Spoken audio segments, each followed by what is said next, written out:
चुकंदर का शुमार जड़ों वाली मीठी सब्जियों में किया जाता है। इसके इंसानी जिस्म के लिए बेशुमार फ़वाइद हैं, क्योंकि चुकंदर के अंदर इंसानी जिस्म की रिक्वायरमेंट के मुताबिक तमाम वाइटामिन्स और मादनियात मौजूद होते हैं। सैयदती मैगजीन में शाया होने वाली खबर में बताया गया है कि अगर आप चुकंदर का 1 कप रोज़ाना पीते हैं तो ये आपके खून के बहाव को बेहतर बनाती है और स्लीप पैटर्न, सोना, आराम से सोना, इसको आसान करती है।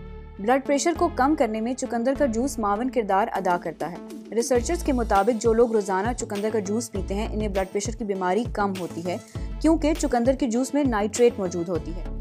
चुकंदर के जूस के अंदर विटामिन सी की वाफिर मिकदार होती है, इसीलिए ये जिल्द के इश्यूज को बासानी एड्रेस कर लेता है।